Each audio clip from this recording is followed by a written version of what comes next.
तो चलिए अब इसमें हम आगे बढ़ते हुए 2-3 पॉइंट्स तक पहुंचे। पहला कि साहब ये नेशनल इनकम क्या है, लेकिन इस नेशनल इनकम को पता लगाने का एक नेशनल इनकम प्रोसेस तो होता होगा। नेशनल इनकम प्रोसेस तो होता होगा। तीसरा, और इस नेशनल इनकम प्रोसेस के साथ, नेशनल इनकम सिस्टम या प्रोसेस के साथ एक नेशनल इनकम अकाउंट भी होता होगा। अब मैं एक बार के लिए ना इन चीजों को थोड़ा सा, नेशनल इनकम अकाउंट, लेखा, नेशनल इनकम अकाउंट, और तीसरा जो पॉइंट है वो है नेशनल इनकम सिस्टम। ये 3 टर्मिनोलॉजी हैं जिन्हें आज आप मेरे साथ डिस्कस करने वाले हैं। किन किन बातों के बारे में हम डिस्कशन करने वाले हैं? 3 टर्मिनोलॉजी हैं हमारे पास में, और उन 3 टर्मिनोलॉजीज में नेशनल इनकम के बारे में चर्चा होगी, नेशनल इनकम प्रोसेस के बारे में चर्चा होगी, नेशनल इनकम प्रोसेस सिस्टम के बारे में चर्चा होगी। ये 3 चर्चाएं हम क्यों करने वाले हैं, इसको समझिए। मेरी आय यानी एक देश के अंदर कितनी वस्तु एवं सेवा बेची गई, वस्तु और सेवाओं का जो मूल्य है, यह पता लगाना एक राष्ट्र के अंदर वस्तु और सेवाओं का मूल्य पता लगाना नेशनल इनकम है।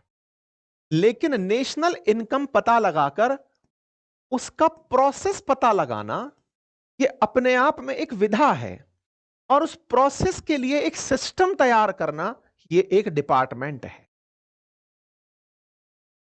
तो हम पागल हो जाएंगे, कोई नहीं, आसान करते हैं। अंकित अवस्थी ने कितना कमाया? ये अंकित अवस्थी, राष्ट्र अंकित अवस्थी, मुझसे मिलकर राष्ट्र बनाए, आपसे मिलकर राष्ट्र बनाए। अंकित अवस्थी ने कितना कमाया, ये पता, कमाया ये उसकी अंकित अवस्थी की पर्सनल इनकम है, उसी से राष्ट्र बना है तो नेशनल इनकम है। लेकिन जैसे अंकित अवस्थी के बारे में पता है, क्या आपको जो बाहर जूते गांठ रहा है उसके बारे में पता है, या जो मिठाई बेच रहा है उसके बारे में पता है, या फिर जो किसान खेती कर रहा है उसके बारे में पता है, या जो फिर व्यक्ति चिकित्सा दे रहा है या लॉयर है उसके बारे में पता है?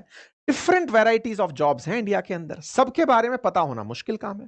तो मुश्किल काम है, तो इस काम को पता लगाने का एक प्रोसेस होगा, मतलब कुछ ऐसे स्टेप्स होंगे जिसके माध्यम से आप ये पता लगा सकेंगे कि नेशनल इनकम क्या है। ओके, तो जिन स्टेप्स के माध्यम से, स्टेप्स टेकन फॉर कैलकुलेशन। अच्छा सर, ये कौन से स्टेप्स हैं? डिपेंड करता है सर, आप इनकम मेथड से पता लगाना चाहते हैं, एक्सपेंडिचर मेथड से पता लगाना चाहते हैं, प्रोडक्शन मेथड से पता लगाना चाहते हैं, ये तो आपके ऊपर है। नेशनल इनकम को काउंट करने के लिए आपने कौन सा तरीका अपनाया? बोले कैसे? बोले भाई इस दुकान ने माल कितना बेचा, माल बेचने से पता लगाओगे, या इसकी बुक चेक कर लो कि कितना माल इसने मंगाया है तो बेचा ही होगा, क्यों थोड़ी रखा होगा, स्टॉक में रखा होगा तो बेच ही देगा, इतना तो पेमेंट कर चुका है। बहुत बढ़िया, मतलब ये आपके ऊपर है कि आप आय से पता लगाना चाहते हैं, व्यय से पता लगाना चाहते हैं, एक्सपेंडिचर से पता लगाना चाहते हैं, आपके ऊपर है।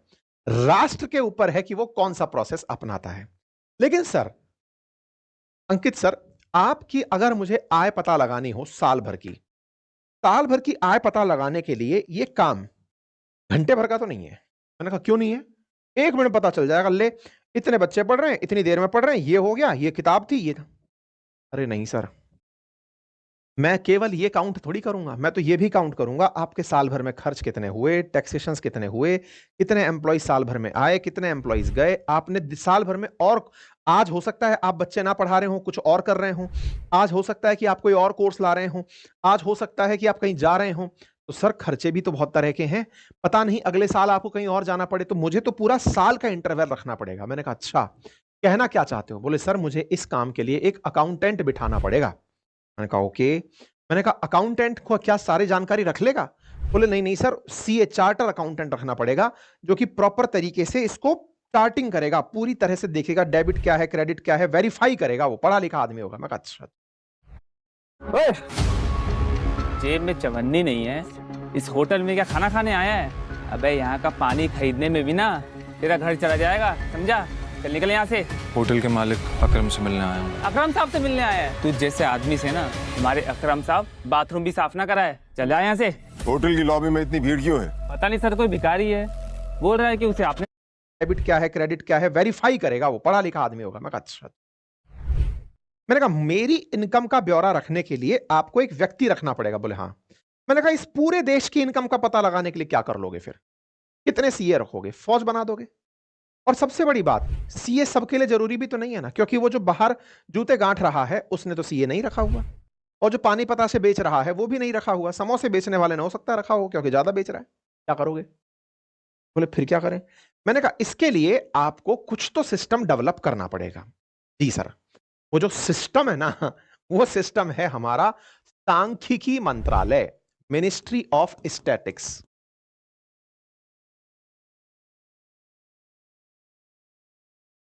सांख्यिकी मंत्रालय, जिसके अधीन आता है एनएसओ। पहले सीएसओ और एनएसएसओ हुआ करते थे, जिन्हें मिलाकर राष्ट्रीय सैंपल ऑर्गेनाइजेशन बना दिया है। मतलब यह हो गया कि भारत के अंदर सर्वेक्षण करने के लिए हमने एक प्रॉपर तरीके का विभाग बनाया हुआ है जो ये सारे काम करता है। इसका मतलब नेशनल इनकम कितनी है, और सर हमें पता ही क्यों लगानी कितनी है? सब बढ़िया तो चल रहा है, आप पढ़ाने आ जाते हो, क्या मतलब है? मैंने कहा भाई पता चले मैंने ऐसे फैसले ले लिए हो जिसकी वजह से खर्चे ही खर्चे हो रहे हो, कमाई कुछ हो ही नहीं रहा हो, तो मुझे पता ही नहीं कि मैं कमा कितना रहा हूं, मैंने खर्चे ही खर्चे सिर पर बांध लिए। राष्ट्रीय आय तो मुझे भविष्य की दिशा पता लगाने के लिए बेहद ज्यादा जरूरी है। आप खुद से सोचिए, मैंने आज सोच लिया हाँ भाई एक काम करो, इतनी किताबें छाप दो, सुनो इतने बच्चे पढ़ा दो, पैसा आ ही नहीं रहा, पैसा आ नहीं रहा, आपने खर्चे कर दिए, तो दिशा कैसे तय करोगे कि कहां जाना है? इसका मतलब राष्ट्रीय आय की गणना तो मैंडेटरी है। आपको अगर यही नहीं पता कि राष्ट्रीय आय की गणना क्यों जरूरी है, फिर तो आपका राष्ट्र होने पर भी छी है। बोले क्यों? अरे किसी देश को यह तो सबसे पहले पता होने वाली चीज है ना, हम कमाते कितना है, हम कमाएंगे तभी तो लगाएंगे। इतना सड़कों पर लगा दो, इतना रेल पर लगा दो, इतना स्वास्थ्य पर लगा दो, इतना चिकित्सा उस पर एजुकेशन पे लगा दो, कैसे लगाओगे? पता होगा इतना कमाते हैं तभी तो लगाओगे। अच्छा, इसका मतलब ये जो डिपार्टमेंट है मिनिस्ट्री ऑफ स्टैटिक्स जो है, जिसके अधीन एनएसओ आता है, पहले सीएसओ और एनएसएसओ हुआ करता था, मर्ज कर दिया 2019 के बाद, अब एनएसओ हो गया है। इसका काम तो ये है, तो सिस्टम यानी सरकार ने बकायदा इस काम के लिए एक मंत्रालय बनाया हुआ है, जिसका काम है कि वो देश का साल भर बस आंकड़ा ही एकत्रित करता है, सैंपल सर्वे करता रहता है, क्या चल रहा है बस सैंपल कलेक्ट कर रहा है। कैसे करता है उसका एक प्रोसेस है, वो आय चेक करेगा कि व्यय चेक करेगा कि उत्पादन चेक करेगा, और अल्टीमेटली करना क्या है? राष्ट्रीय आय। क्यों? क्योंकि जब हमें पता होगा तभी हम भविष्य के निर्णय ले पाएंगे। आज की जो मैंने ये आपको इंट्रोडक्शन की लेक्चर दी, इससे दिमाग में दो बातें आई। शुरुआत में लग रहा था सर विज्ञापन कर रहे हैं, हो सकता है वो विज्ञापन भी हो, क्योंकि हर जानकारी जो आपको दी जा रही है उससे अगर कोई भी मॉनेटरी वैल्यू क्रिएट होती है तो वो विज्ञापन है। आज अगर मैं आपको पढ़ाकर आपको एग्जाम तक क्लियर करा देता हूं तो ये एक विज्ञापन है कि आपका एग्जाम क्लियर कराना हमारी जिम्मेदारी, विज्ञापन है। विज्ञापन भी कमाई ही है। हाँ बिल्कुल है, क्योंकि पैसा देके आप पहुंचे हैं, ये तो पूरा पेड क्लास है। ओके, तो फिर सर की कमाई कैलकुलेट करके हम राष्ट्र की कमाई तक पहुंचे, और राष्ट्र की कमाई से तय हुआ देश कहां जाएगा। फिर ये तो बिल्कुल आप पर भी लागू होता है। आपने साल भर में कितना कमाया, इससे तय होगा कि आप अगला कोर्स कौन सा लाओगे, कौन सी जगह घर बनाओगे, कौन सी गाड़ी लाओगे, कौन सा मोबाइल खरीदोगे, बच्चों की एजुकेशन कैसी दोगे, क्या खाओगे, कहां घूमोगे। वाह, समझ गए आप? आज जब हम अमेरिका के बारे में बात करते हैं कि अमेरिका दुनिया की इकोनॉमिक पावर है, इसका मतलब क्या है? इसका मतलब यह है कि हम अमेरिका के बारे में बेहतर तरीके से यह समझ चुके हैं कि वो कमाता बढ़िया है भाई, कमाएगा तो खर्चेगा। Excuse me, are you a model? बढ़िया है भाई, कमाएगा तो खर्चेगा। जिस देश की राष्ट्रीय आय ताकतवर है, वो देश कमाई के साथ साथ खर्चने के रास्ते भी जानता है। इसलिए संभवतया आपको अब नेशनल इनकम समझ में आ गई होगी, जो मैं आपके सामने रख रहा हूं। क्या है नेशनल इनकम? ये money the money value of all final goods and services produced by a country during a period of 1 year national income कहलाती है। राष्ट्रीय आय वस्तुओं और सेवाओं को गणना करके चेक की गई जो वैल्यू, सर, और विदेशों से जो पैसा आया वो भी अर्जित शुद्ध आय के अंदर काउंट की जाती है। ओ भाई साहब, सर आपने बात तो बढ़िया बताई, ऐसा लगा चैप्टर यहीं खत्म हो गया। मैंने कहा नहीं, आपको इसके लिए एक टाइम पीरियड रखना होता है और इस काम को करने के लिए एनएसओ, राष्ट्रीय सांख्यिकी ऑफिस, नेशनल स्टैटिस्टिक्स ऑफिस साथ में रखना होता है जो राष्ट्रीय आय की गणना करता है। सर हमें तो लग रहा था कि आप केवल व्यवहार में बातें बता रहे हो, ये तो सब लिखित में है। अरे भाई साहब, मैं जो आपको समझा रहा हूं उसके पीछे का उद्देश्य यही है कि आपको आसान भाषा में चीजें समझ में आए। राष्ट्रीय आय अपने आप में शुरुआत में तो ऐसा लगा था बहुत आसान सी चीज है, लेकिन इस बात से अंदाजा लगाओ कि ये कितना भारी चीज है। देश में पहली बार जब ये बात पता चली कि ये अंग्रेज जो हैं ये हमें लूट करके पैसा बाहर ले जा रहे हैं, हमें तो क्या लगता था अंग्रेज आए हैं आकर के हमारे रेलवे लाइन बना दी, अंग्रेज आए हैं अस्पताल बना दिए, पुरातत्व संग्रहण विभाग बना दिया, ये कर दिया। Dadabhai Naoroji was the first person जिन्होंने poverty and un British rule in India नामक किताब लिखी और उन्होंने कहा कि भाई साहब ये तो वेल्थ को ड्रेन कर रहे हैं, ये तो यहां से सारा पैसा लेकर जा रहे हैं। हमको लग रहा है कि हमारा देश ग्रो कर रहा है, ये कच्चा माल ले जाते हैं, उसी को बेचने वापस महंगा माल बनाकर लाते हैं, कुल मिलाकर हमारा पैसा ही ले जा रहे हैं। तब तक तो भारत वालों को यही नहीं पता था कि भारत असल में गुलाम कैसे है। हम ये मानते थे अंग्रेज भी वैसे ही हैं जैसे मुगल आकर के रहते थे, ये वैसे ही हैं जैसे और हमारे देश में आक्रांता आए वैसे ही रहने। बोले नहीं, ये तो उनसे भी बड़े वाले हैं भाई, ये कमाकर अपना घर भरते जा रहे हैं। स्वतंत्रता के पश्चात भारत सरकार ने बकायदा पीसी महल नौबिस की अध्यक्षता में एक राष्ट्रीय आय समिति गठित की। इसी समिति की अनुशंसा पर राष्ट्रीय आय लेखा प्रणाली की संरचना की गई और इसी के तहत एनएसओ की स्थापना हुई थी।